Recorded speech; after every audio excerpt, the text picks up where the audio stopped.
up for Mr. Vincent Schultz, everybody. Big round for Vinny.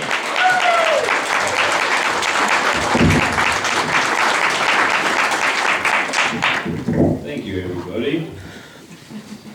So pretty back here. Never won prom queen before.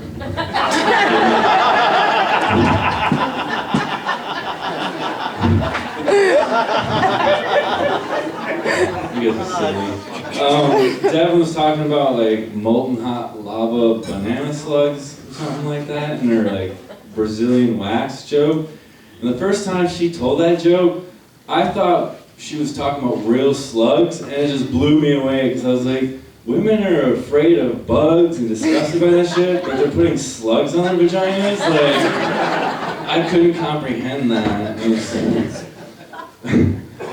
I went a long time thinking she was putting slugs on her vagina, I'll be honest. Anyways, I know what I look like. I've been getting it a lot lately.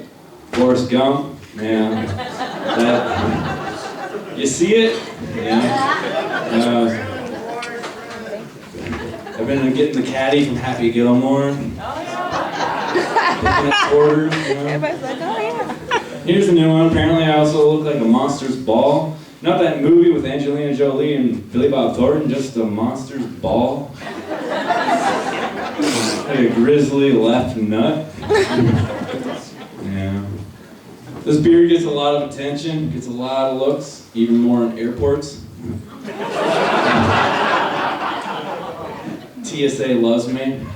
I love them, I guess. They get their fingers all up in my beard, they're checking for foreign objects. I'm like, yeah, pull my fucking hair. Pizza's one of my favorite foods. You guys like pizza? I'm sure a lot of you do. It's a pretty popular food. Yeah, I like putting pineapple on my pizza. Do any of you? No. A couple of you? Oh, not many. The crowd's not so strong here for pineapple on pizza. Because I always say, you know, if you don't believe pineapple belongs on pizza, what's the point in believing it all? So, didn't win you guys over with that one. No, but I realize also that a lot of what I eat is pizza. So, like, even my hot dogs, I'll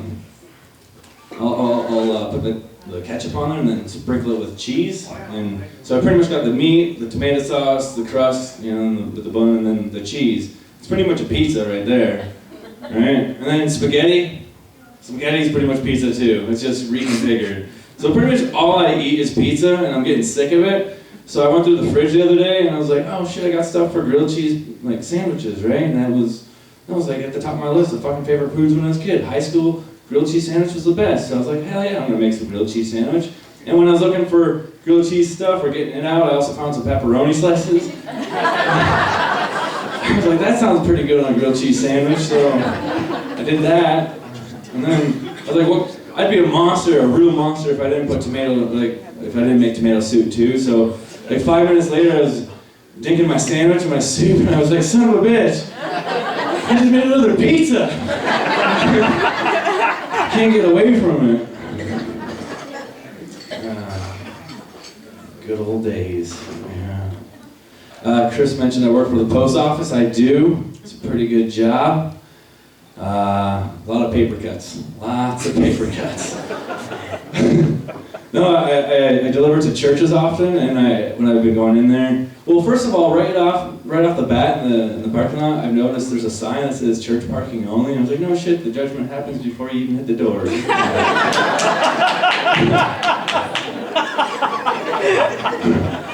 I had another sign that said, car will be towed at owner's expense. I was like, if that's what they do to a car, I wonder what they would do to a crossover. Jesus. I've noticed that I'm looking more and more like the guy in all the pictures on the walls, too. And there's so many of the same guy. Like, Jesus Christ. I think we can take some of them down. I'm not talking about all of them, but I think we can agree some of the duplicates can go, right? There's a lot of wall space being utilized by just pictures of the same guy. Maybe put it in the window and don't stay in it, you know, less elective. Churches are oddly gloomy to me. I don't know, like, you're supposed to go in there and get your spirits lifted up, and then, like, you got this MC or whatever giving you a hymn, but he's just, like, kind of sad about it and everything. It's the 21st century. I think I think they could make a church feel a little bit warmer, like swap out some of the candles for lights and play some elevator music. Maybe get a cheese platter for the crackers and wine you get at some point. That'd be pretty cool. Go with the times, you people.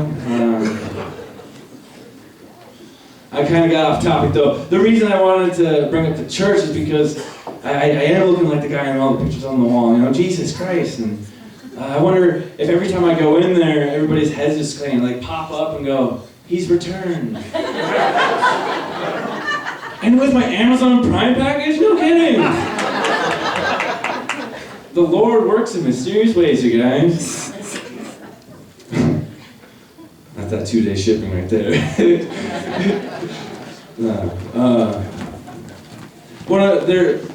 There's like this whole, I don't know if you want to call it a myth or whatever, but the whole dog and mailman thing, that whole relationship is totally fucking true. I have dogs that like hang out the window and only bark at me when they drive by. You know, they see all these other people, but they only bark at me. It's crazy. Sometimes they bark at me out of uniform, and I'm thinking like, oh shit, they see through my disguise. But I know all these. I've had a dog break off a metal lead before and chase after me across the street. That was pretty exhilarating. I just want to say that like all these like dog experiences I've been having really want to make me get a service animal, like a ex-Marine dog, you know, something that's seen some action, maybe has some shrapnel in his legs, walks with a limp. I want a dog that appeals to other dogs. I don't want to fuck with that dog. That's the kind of service animal I want. You know? Maybe keep those other dogs at bay or something. Either that, or I'm gonna get like a post office issued switchblade with a pufferfish neurotoxin on it, and I'm gonna have to just like put those things down pretty quick, you know? I'm just joking though. I love dogs. I got 2 dogs. You guys have dogs? Okay. I got 2 black labs. They're great dogs. I love them so much. I got a drop of blood from each of them, and I put them in a capsule, and I injected it in my neck so when we can clone animals, I can bring them back to life. Do you guys love your dogs that much? I'm just kidding, you guys. That'd be some Pet Cemetery shit right there. Now, I love my dogs. So, Baloo's my boy. I actually got a brother and sister. Baloo and Noodle are their names. They're almost 11 years old. Baloo, he's begun expressing his interest in rabbits with his teeth. He killed 2 adult rabbits at the beginning of the year, and I was pretty fucking like impressed that he got these 2, because he's kind of getting old and whatnot, and like, he got 2 adult rabbits. Those things are fast. Didn't you see like Bugs Bunny and stuff like that? Elmer never got them, you know. But like later on in the year, he dug up a whole rabbit nest, and he dug up and killed 10 little baby rabbits. It was pretty sad. I did bury them. I dug a hole 6 feet deep, and I laid the departed, and I put a mound of dirt on top of them, and I put a stick so I knew where not to mow in the summer. Oh my God. I said a couple words, like, I'm sorry, and yeah, pretty sad. Other than that, I shed a tear, I guess. The bright lining, or the silver lining to all this, though, is, you guys, I got 40 lucky rabbit's feet, if anybody wants one. They are locally grown. They're grass-fed. Support a local business, you know. So I hope they're luckier for you than they were for them, though, of course. They didn't last too long. Not long at all. I watched the new Lion King movie. Did you guys watch the new Lion King movie? No? Did you guys watch the original Lion King movie?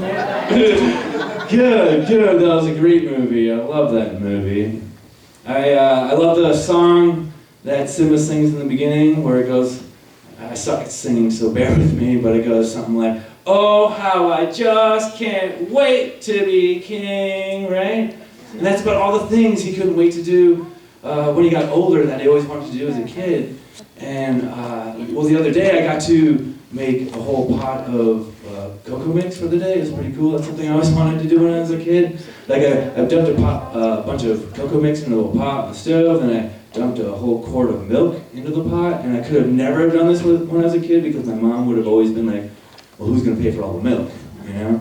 So I was like off the tables. I always thought it was kind of funny that she complained about $3 of milk or whatever, because you're taking care of me. You're worried about $3, I guess, but whatever.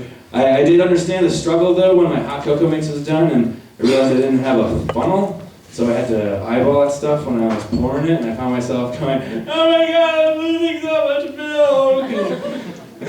Yeah, all right. Pennies down the drain, those don't count for shit anymore, what am I complaining about, right? No, but anyways, I broke down the movie Lion King for you, if you didn't know, it was a metaphor for life. Simba is you going through life's journey. Mufasa is your dreams. Let that sink in, because he dies in the beginning, you guys.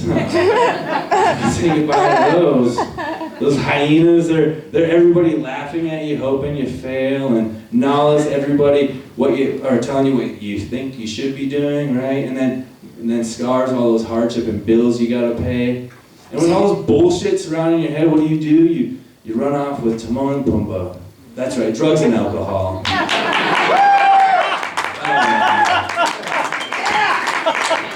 You hang out with them for a couple years. You have a vision of Mufasa in the sky. Fuck it, I'll just go home to mom. Have a kid. Lion King 2. Right? Circle of life is pretty boring, isn't it?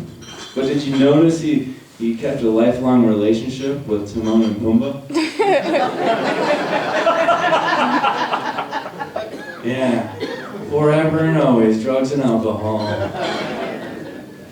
It makes a hell of a lot more sense out of that phrase, Hakuna Matata. What a wonderful phrase. It means no worries for the rest of your days. What a problem-free philosophy. Hakuna Matata. Drugs and alcohol for the rest of your days. Hakuna Matata. Who here's under the influence of Timon tonight? Any Pumbaa users? Get some Pumbaa after this. I've got a couple of dark jokes. Do you guys mind hearing a couple of dark jokes? By a round of applause, I guess. Oh, what's I take that as a no? My God.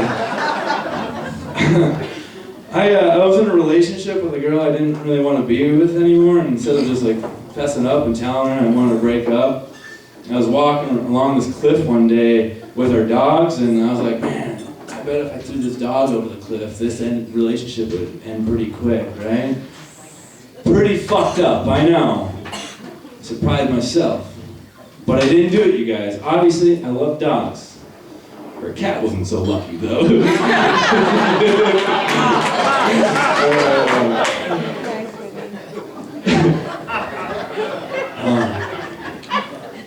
I really get irritated seeing people who park in handicap spaces crooked.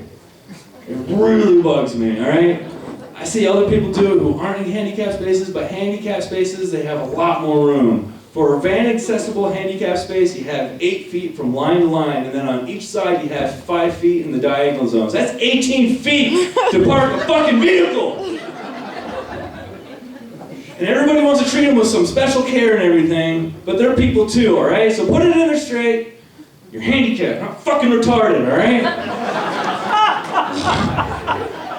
Pretty sure they don't drive. They're driven. Stay at home and get a chauffeur, because you're the type of people that stop in a roundabout and wave people in.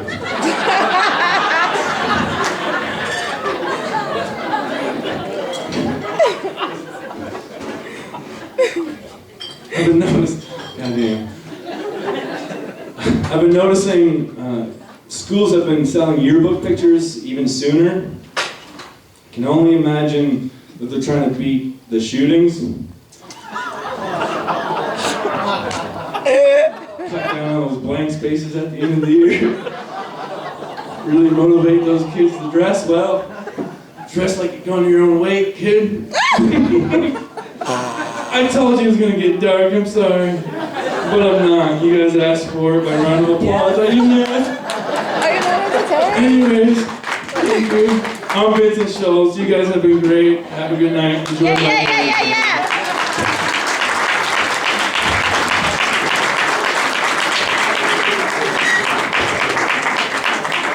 One more time for Benny, everybody. One more time.